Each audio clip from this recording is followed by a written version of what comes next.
பொதுவா நமக்கு ஒரு பெண் சுதந்திர போராட்ட வீரர்னா யார் ஞாபகத்துக்கு வரும்? பொதுவா நமக்கு ஜான்சி ராணி தானே ஞாபகத்துக்கு வரும்.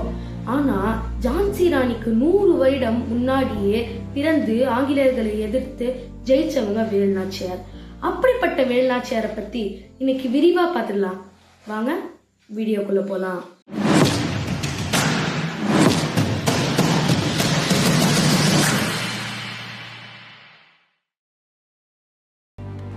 வேலுநாச்சியாரோட வரலாறை நம்ம 7 பகுதியா பார்க்கலாம்.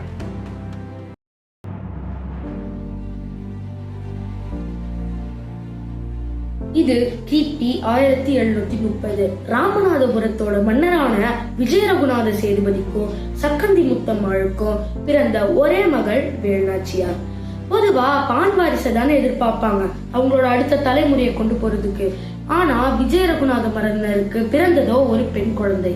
ஆனா சேதுபதி மன்னர் ஒரு ஆண் வாரிசை எப்படி வளர்ப்பாங்களோ அதே மாதிரி வேலுநாச்சியார வீரத்தோடவும் விவேகத்தோடவும் வளர்த்தாரு.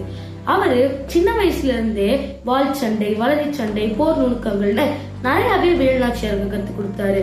நீ வீரத்துல மட்டும் இருக்க கூடாது, விவேகத்திலே இருக்கணும்னு தமிழ், ஆங்கிலம், பிரெஞ்சு, மலையாளம், கன்னடம், தெலுங்கு, உருது, சமஸ்கிருதம்னு 7-8 மொழிகள் சொல்லி கொடுத்தாரு. இதனாலேயே வேலுநாச்சியார் வீரத்தோடவும் விவேகத்தோடவும் வாழ்ந்தாங்க. அப்ப வேலுநாச்சியாருக்கு 16 வயது. பக்கத்து நாடான சிவகங்கை சீமையா ஆண்டுட்டு இருந்த முத்துவடுகநாதருக்கு வேலுநாச்சியாரை திருமணம் செய்து வைக்கிறாங்க. வேலுநாச்சியார் திருமணம் முடித்த பிறகு கூட படைய பாத்துக்கிறது, படைகளுக்கு பயிற்சி அளிக்கிறதுன்னு ரொம்பவே வீரத்தோட இருந்தாங்க. முத்துவடுகநாதருக்கு ஆன்மீகம் ஒரு கண்ணுனா விவசாயம் இன்னொரு கண். ஏன்னா அவருக்கு ரெண்டுமே பிடிச்சிருந்தது. முத்துவடுகநாதரோட அரசாங்கத்துல சேர்வைக்காரர்களா மருது சகோதர பாண்டியர்களும் முதன்மை மந்திரியா தலவாய் தாண்டவராய பிள்ளையும் இருந்தாரு. இப்படியே சிவகங்கை செல்வ செழிப்பா இருந்தது. இப்படி சிவகங்கை செல்வ செழிப்பா இருந்த விஷயம் அந்த காலத்துல இருந்த ஆற்காடு நவாப் காது கேட்குது. ஆற்காடு நவாப்னா வேற யாரும் இல்லைங்க, சிற்றரசர்கள் கிட்ட மிரட்டி வரி வசூலிக்கிறவங்க தான் ஆற்காடு நவாப். அந்த காலத்துல ஆற்காடு நவாப்ல ஆட்சியில இருந்தது முகமது அலி வாலஜா. இவர் யோசிக்கிறாரு, நம்ம ஏன் சிவகங்கை கிட்ட வரி வசூலிக்கல அப்படின்னு யோசிச்சு ஒரு முடிவெடுக்கிறாரு. அதுதான் 2 பேரை சிவகங்கை பார்த்து வரி வசூலிக்க அனுப்புறாரு. 2 பேரை ஆற்காடு நவாப் அனுப்பிச்சுட்டாங்கன்னு கேள்விப்பட்ட முத்துவடுகநாதர் வரி தர முடியாதுன்னு திருப்பி அனுப்பிச்சுட்டுறாரு. முத்துவடுகநாதர் வரி தர முடியாது அப்படின்னு சொன்ன விஷயத்த கேட்டு ஆற்காடு நவாப் ஆங்கிலேயர்களோட சேர்ந்து ஒரு பெரும் படையை உருவாக்கி சிவகங்கை எதிர்த்து போறாங்க. இந்த போரை முன்னாடியே தெரிஞ்சு வச்சிருந்த முத்துவடுகநாதர் ஒரு பெரும் மரபர் படையை கூட்டி தயாரா இருந்தாரு. போர் நடக்குது. முத்துவடுகநாதர் அமோகமான வெற்றி பெறாரு. இப்படி போர்ல படுதோல்வி அடைந்த ஆற்காடு நவாப் இவங்களை வீரத்தால வெல்ல முடியாது, சூழ்ச்சியால தான் முடியும்னு புரிஞ்சுக்கிறாங்க. அதனால தக்க சமயம் வர வரைக்கும் காத்திருக்காங்க ஆற்காடு நவாபும் பிரிட்டிஷ் படையும். இதே நேரத்துல வேலுநாச்சியார் நிறை மாத கர்ப்பிணியா இருந்தாங்க. அதனால பிள்ளை பேருக்காக கொல்லங்குடி அப்படிங்கிற ஊருக்காக போயிருந்தாங்க. இங்க முத்துவடுகநாதர் அவங்களோட 2வது மனைவியான கௌரி நாச்சியாரோட நடுவரிசி பூஜை அப்படிங்கிற ஒரு பூஜை செய்யறதுக்கு காளையார் கோயில் போயிருந்தாரு. இது ஒரு சின்ன பூஜை அப்படிங்கறதுனால சுமார் 50 பேர் கொண்ட படை மட்டும் பாதுகாப்புக்காக வந்திருந்தது.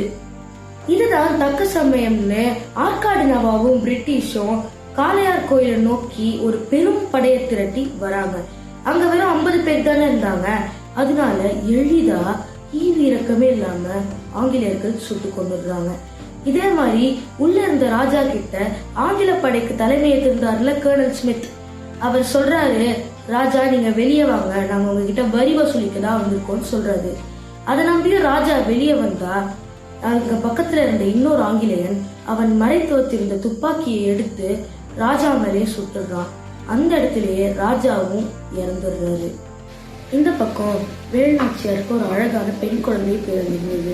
அந்த பெண் குழந்தைக்கு பேரு வெள்ளை நாச்சியார் அப்படின்னு வைக்கப்பட்டிருந்தது. இப்படி தன் கணவர் இறந்த செய்தி வேலுநாச்சியார ரொம்பவே வருத்துது. அது அவங்களால தாங்கிக்கவே முடியல. இதனால கணவருடன் தானும் உடன்கட்டை ஏறிடலாம் அப்படின்னு முடிவெடுக்கிறாங்க.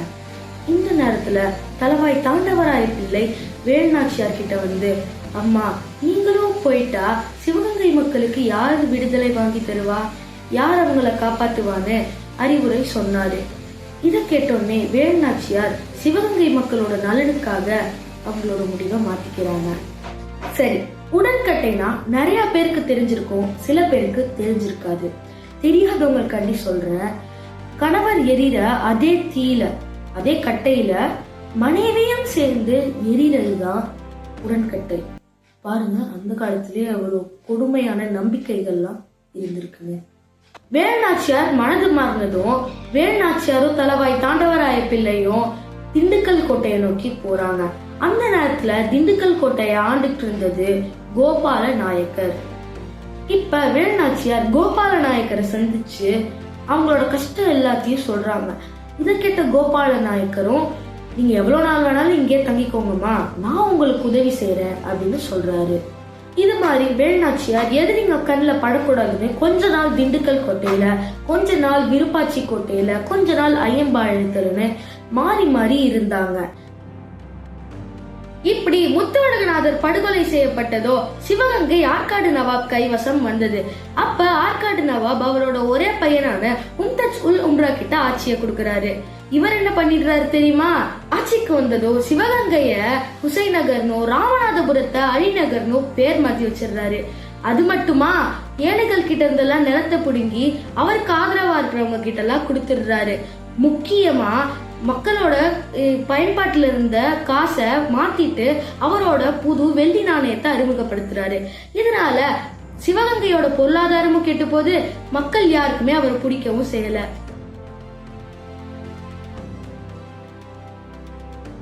இந்த நேரம் பார்த்து தலவாய் தாண்டவராய பிள்ளை இறந்துடுறாரு. இது ராணிய ரொம்பவே வருத்தத்துக்குள்ள கொண்டு போகுது. இந்த நேரத்துலதான் மருது சகோதரர்கள் ராணிக்கு ரொம்பவே உறுதுணையா நிக்கிறாங்க. இந்த சூழ்நிலையில ராணி ஆற்காடு நவாபுக்கு எதிராக ஒரு பெரும் படையை திரட்டணும் அப்படின்னு முடிவெடுக்கிறாங்க. இப்ப ஆண்கள் கூட்டமா சிவகங்கையிலிருந்து திண்டுக்கல் கோட்டைக்கு வந்தா ராஜாக்கு சந்தேகம் வரும்ல. அதனால பெண்களை மட்டும் சிவகங்கையிலிருந்து திண்டுக்கல் கோட்டைக்கு வர சொல்லி ஒரு பெண்கள் படையை உருவாக்கலாம் அப்படின்னு ராணி திட்டமிடுறாங்க. திட்டமிட்டபடியே ரகசியமா தகவல் அனுப்புறாங்க. இந்த தகவலை கேட்ட பெண்கள் எல்லாருமே இங்க சிவகங்கையில இருந்து திண்டுக்கல் கோட்டையை நோக்கி போறாங்க. ஆனா யாருக்குமே சந்தேகமே வரல, ராஜாக்கெல்லாம் சந்தேகமே வரல. ஏன் தெரியுமா? ஏன்னா பெண்கள் எல்லாருமே போறவங்க கிட்ட கேட்டா, நான் அம்மா வீட்டுக்கு போறேன், நான் பிரெக்னெண்டா இருக்கேன், நான் கோயிலுக்கு போறேன்னு சொல்லி சமாளிச்சிட்டாங்க. இப்படி ராணிக்கு 5000 பேர் கொண்ட, எவ்வளோ 5000 பேர் கொண்ட இந்தியாவின் முதல் பெண்கள் படை உருவாக்கப்பட்டது. இப்படி உருவாக்குன பெண்கள் படைய விருப்பாச்சி கோட்டை பக்கத்துல வைத்து பயிற்சி அளித்தாங்க.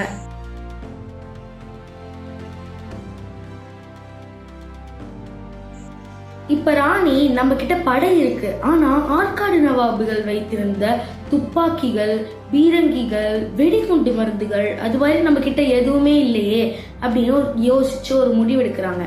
அதுதான் அந்த காலத்துல மைசூர் ஆண்டுட்டு இருந்த ஹைதர் அலி கிட்ட உதவி கேட்கறது. ஏன்னா அப்பதான் அவரும் ஆங்கிலேயர்கள் எதிர்த்து பெரிய பெரிய போர்கள் தொடுத்து, போராட்டங்கள் தொடுத்து வெற்றி பெற்ற சாதனையா நின்னாரு. அதனால ஹைதர் அலி கிட்ட உதவி கேட்கலாம் அப்படின்னு ராணி ஓலை அனுப்புறாங்க. இந்த நேரத்துலதான் ராணியோட பன்மொழி அவங்களுக்கு உதவுது. ராணி ஹைதர் அலி கிட்ட அவரோட தாய்மொழியான உருதுலயே ஓலை அனுப்புறாங்க. ஒரு ஓலை இல்ல, 2 ஓலை இல்ல, 4-5 ஓலை அனுப்புறாங்க. ஆனா ஹைதர் அலிக்கு பாதி போய் சேரல. பாதி போய் சேர்ந்தாலும் ஹைதர் அலி அதை கண்டுக்கல. ராணியோட நீண்ட நாள் காத்திருப்புக்கு ஒரு நாள் படம் கிடைக்குது. ராணி ஓலை எழுப்பி 7 வருஷம் ஆச்சு. இருந்தாலும் ஒரு பதிலும் வரல. ஒரு நாள் ஹைதர் அலி திண்டுக்கல் கோட்டையை நோக்கி வராரு. இப்ப வேலுநாச்சியாரம் சுட்டதா சொல்லி 3 ஒற்றர்கள் ஹைதர் அலியை பார்க்க வந்தாங்க. அவங்க குதிரையில இருந்து கீழே இறங்கி அவங்களோட முகவாடையை கலட்டின போது அந்த நடுவுல இருந்த வீரரை பார்த்து ஹைதர் அலி மிரண்டாரு. ஏன்னா அந்த நடுவுல இருந்த வீரர் வேற யாரும் இல்லைங்க, நம்ம வேலுநாச்சியார் தான். அது பார்த்தோன்னே ஹைதர் அலிக்கு அப்படி ஒரு அதிர்ச்சி. என்னடா ஒரு ராணியா இருக்காங்க, அவங்களே நேர்ல வந்து நம்மள பேசுறாங்க அப்படின்னு சொல்லிட்டு. ஏன்னா அந்த காலத்துல அப்படிலாம் யாரும் பண்ண மாட்டாங்க. ஒண்ணு ஒற்றர்கள் மூலியமா சுட்டு பார்த்துட்டு வர சொல்லுவாங்க, இல்ல அவங்கள இருந்து ஒற்றர்கள் யாராவது வந்து ராணியை பார்ப்பாங்க. இப்படிதான் நடக்குமே தவிர ராணியே நேராலாம் வரமாட்டாங்க. ஆனா இப்படி ராணி வந்ததை பார்த்து ஹைதர் அலிக்கு அப்படி ஒரு அதிர்ச்சி. அது மட்டும் கிடையாதுங்க, அவங்களோட கஷ்டத்தை சொல்லி ஒரு உதவி கேட்கறதுக்கு அவங்க சரளமா ஹைதர் அலியோட தாய்மொழியான உருதுலயே பேச ஆரம்பிச்சிட்டாங்க. இப்ப ஹைதர் அலி வேலுநாச்சியாரோட கஷ்டத்தை கேட்டுக்கிட்டு, அம்மா நான் உங்களுக்கு உதவி செய்யறேன் அப்படின்னு சொல்லி ஒரு நாள் மட்டும் குறிங்க, அந்த நாள்ல உங்களுக்கு தேவையான எல்லா ஆயுதங்களையும் நானே கொடுக்கறேன் அப்படின்னு சொன்னாரு ஹைதர் அலி. அதனால வேலுநாச்சியார் குறிச்ச நாள் தான் ஐப்பசி 5 1780. இது ஐப்பசி 4 1780, அதாவது ராணி பொறிச்ச நாளைக்கு ஒரு நாள் முன்னாடி. இப்ப ஹைதர் அலி சொன்ன மாதிரியே 5000 பேர் கொண்ட படையும் 11 நவீன பீரங்கிகளும் ஹைதர் அலிகிட்ட இருந்து அனுப்பப்பட்டது. அது மட்டும் இல்லாம போருக்கு திப்பு சுல்தானையே அனுப்பிச்சு வச்சிருந்தாரு ஹைதர் அலி. திப்பு சுல்தான் யாருன்னு தெரியும்ல, அவர் தான் ஹைதர் அலியோட மகன். இதோட சேர்த்து ராணியோட 3 படைகள், வாள்படை, வளரிப்படை, பெண்கள் படை. வாள்படைக்கு தலைவரா சின்ன மருது, வளரிப்படைக்கு தலைவரா பெரிய மருதும் தலைமையேற்றிருந்தாங்க. வளரினா வேற ஒண்ணும் இல்லைங்க, இப்படி நீங்க கையில பிடிச்சிட்டு வீசினீங்கன்னா 100 தலையா இருந்தாலும் வெட்டிட்டு திருப்பி உங்க கைக்கே வரும், அதுதான் வளரி. பெண்கள் படைக்கு தலைவியா குயிலி அப்படிங்கிறவங்க தலைமை ஏற்கப்பட்டாங்க. இந்த பெண்கள் படைக்கு உடையாள் படை அப்படின்னு இன்னொரு பேர் கூட இருந்தது. ஏன் உடையாள் படைன்னு இருந்ததுன்னு நான் பின்னால சொல்றேன். அது மட்டும் இல்லாம நல்லியம்பலம் அப்படிங்கிற ஒரு தவறோட தலைமையிலேயும் ஒரு படை இருந்தது. இப்ப இந்த எல்லா படையும் விருப்பாச்சி கோட்டையிலிருந்து கிளம்பி முதல்ல திருப்புவனம் போறாங்க. திருப்புவனம் மருது சகோதரர்களோட வீரத்தால கடுமையா போர் செய்து வெல்லப்பட்டது. அடுத்து 2வதா திருப்பத்தூர் போறாங்க. திருப்பத்தூர் நல்லியம்பலம் அப்படிங்கிறவரால மிக கடுமையா போர் செய்து வெல்லப்படுகிறது. அடுத்து காளையார் கோயில். இந்த இடம் தான் வேலுநாச்சியார் தன் கணவனை இழந்த இடம். இந்த இடம் மருது சகோதரர்களாக அமோகமான வெற்றி பெறுகிறது. இப்படி இவங்க காளையார் கோயில வென்றதோ அவங்க சிவகங்கை கோட்டை நோக்கி போர் தொடுக்க போல, அவங்க காளையார் கோயிலே தங்கிட்டாங்க. ஏன்னா நாளைக்கு விஜயதசமி அப்ப பெண்கள் எல்லாருமே விளக்கேற்றதுக்காக சிவகங்கை கோட்டைக்கு போவாங்க. அப்ப பெண்கள் படை பெண்களோட இணைந்து கோட்டைக்குள்ள ஆயுதங்களை உடைக்குள்ளையும் கூடைக்குள்ளையும் மறைச்சு வச்சு எடுத்துட்டு போயிடுவாங்க. இப்ப இவங்களோட திட்டம் என்னன்னா, தலைவி குயிலி தீயை பற்ற வைத்து ஆயுத கிழங்குக்குள்ள போட்டுருவாங்க. இவங்க இப்படி ஆயுத கிழங்குக்குள்ள போட்டா ஜொலிக்குள்ள அந்த வெளிச்சம் தெரியும்ல, அந்த வெளிச்சம் தான் வேலுநாச்சியாரோட குறியீடு. அந்த வெளிச்சத்தை பார்த்தோன்னே வேலுநாச்சியாரும் மருது சகோதரிகளும் அவங்களோட படையை சேர்த்துட்டு போர் தொடுக்க போயிடுவாங்க. இதுதான் அவங்களோட திட்டமாவே இருந்தது. இவங்க திட்டம் வகுத்த மாதிரியே அடுத்த நாள் காலையிலயும் விடிது பெண்கள் படை பெண்களோட கலந்து கோட்டைக்குள்ளேயும் போயிடுறாங்க. காவலர்கள் சுத்தி நிக்கிறாங்க எங்க ஆயுத கிணக்கு பக்கத்துல. இதை பார்த்தோன்னே குயிலிக்கு என்ன பண்றதுன்னே புரியல. ஏன்னா அவங்க எளிதா பற்ற வைத்து போற்ற முடியாதுல்ல. அதனால இந்தியாவின் முதல் தற்கொலை படையா மாறி அவங்க கொண்டு வந்த எண்ணெயால தானே ஊத்திக்கிட்டு தீய பற்ற வைத்து தன் உடம்பு மேல வைத்து குடுகுடுன்னு ஆயுத கிடங்க நோக்கி ஓடுறாங்க. எந்த காவலர்களும் அவங்கள தடுக்க வரல. ஏன்னா ஒருவேளை தடுத்தாங்கன்னா அவங்க மேலேயே தீ பத்திக்குள்ள, அதனால யாருமே தடுக்க வரல. குயிலியும் ஆயுத கிடங்குக்குள்ள குதிச்சிடுறாங்க. இத வெளியே இருந்து பார்த்த வேலுநாச்சியார் குயிலி பத்த வச்சுதான் போட்டிருக்காங்க அப்படின்னு நினைச்சு வேலுநாச்சியாரும் மருத சகோதரர்களும் படையும் சேர்ந்து போர் தொடுக்க போயிடுறாங்க. போர்ல ஆற்காடு நவாபையும் ஆங்கிலேயர்களையும் பயங்கரமா போர் செஞ்சு தலை தெறிக்க ஓட விடுறாங்க. போர் நடந்து வேலுநாச்சியார் வெற்றி பெற்றதுக்கு அப்புறம் இந்த போர்ல முக்கியமான பங்கு வகிச்ச குயிலி எங்கப்பா அப்படின்னு பக்கத்துல இருந்தவங்க கிட்ட கேட்டாங்க வேலுநாச்சியார். பக்கத்துல இருந்த பெண்மணி ஒருத்தவங்க சொல்றாங்க, குயிலி நிறைய காவலர்கள் இருந்ததுனால தன் உடம்பு மேலேயே தீய வைத்து ஆயுத கிடங்குல குதிச்சிட்டாங்க அப்படின்னு சொல்றாங்க. அதை கேட்டோடனே வேலுநாச்சியாருக்கு மனசுடைந்து போயிடுறது. எந்த காளையார் கோயில்ல தன் கணவனை இறந்தாங்களோ, எந்த சிவகங்கைய விட்டு தலைமறைவா இருந்தாங்களோ, அதே சிவகங்கையில யானை மேல தன் குழந்தையை வைத்து அரியணை ஏறினாங்க வேலுநாச்சியார். அவங்க அரியணை ஏறினதுல இருந்து பிரிட்டிஷும் ஆற்காடு நவாபும் சேர்ந்த எல்லா கெட்டதையும் இவங்க நல்லதா மாத்துறாங்க. 1796 டிசம்பர் 25 இயற்கையான மரணம் அடைந்தாங்க வேலுநாச்சியார். நான் சொல்றேன்னு சொன்னேன்ல, பெண்கள் படைக்கு ஏன் உடையாள் படைன்னு வேலுநாச்சியார் பேர் வைத்தாங்கன்னா, இப்படி தன் கணவர் இறந்த பிறகு கோபால நாயக்கரை சந்திக்கிறதுக்கு திண்டுக்கல் கோட்டையை நோக்கி போயிட்டு இருக்கும் போது வேலுநாச்சியாருக்கு பாதியில உடையாள் அப்படிங்கிற ஒரு பாப்பா கிட்ட வழி கேட்கறாங்க. அந்த பாப்பாவும் வழி சொல்லிடுது. அந்த பாப்பா நம்ம அரசியை பார்த்துட்டோம் அப்படின்னு மிகுந்த ஒரு சந்தோஷத்துல இருந்தது. அந்த பாப்பா சந்தோஷமா நடந்து போயிட்டு இருக்கும் போது பின்னாடி ஆங்கிலேயர்கள் வந்திருந்தாங்க. இந்த ஆங்கிலேயர்கள் இப்படி யாராவது போனாங்களா அப்படின்னு கேட்டபோது அந்த பாப்பா உயிரே போனாலும் பதில் சொல்லவே இல்லை. இதை கேட்டு கடுப்பான ஆங்கிலேயர்கள் அந்த பாப்பாவை 2 துண்டா வெட்டி போட்டுறாங்க.